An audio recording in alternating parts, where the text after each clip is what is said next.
বন্ধুরা সকাল সকাল উঠেই দেখছি যে একটা কি পোস্ট। বন্ধু রে বন্ধু, তুই আমাকে এত বিশ্বাসঘাতকতা করলি, আমার বউকে নিয়ে পালিয়ে গেলি।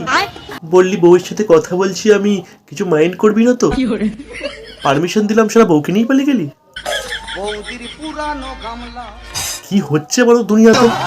ওর শাশুড়িকে নিয়ে পালিয়ে যাচ্ছে, এ ওর বউকে নিয়ে পালিয়ে যাচ্ছে, ওর মেয়েকে নিয়ে পালিয়ে যাচ্ছে, এ ওর পাড়ার কাকিমাকে নিয়ে পালিয়ে যাচ্ছে। আবার লাস্টে কেস দিলাম কেউ ওর মেয়েকে নিয়ে পালিয়ে গেছে। আবার কেউ কেউ বলছে হোলের বিচি টিপে ধরেছিল তাই জন্য পালিয়ে গেছে। হোলের বিচি টিপে ধরেছে পাউরুটি মিষ্টির সঙ্গে। ব্যাপারটা কি, পাউরুটির সাথে হোলের বিচি টিপে ধরছে বলে পালিয়ে যাচ্ছে?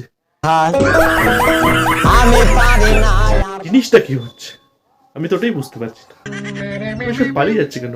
এখন আবার নতুন নতুন আয়নাগুলো আবার বাংলাদেশকে নিয়ে পালিয়ে যাচ্ছে। এদিকে ঝামেলা হচ্ছে তো এই জন্যই। তোমরা কি জানো এই ব্যাপারটা কেন পালিয়ে যাচ্ছে? হ্যাঁ, আমি এটাই জিজ্ঞেস করতে চাই তাদেরকে যে পালিয়ে তোরা কোথায় গেলি, কমেন্ট করে জানাতো।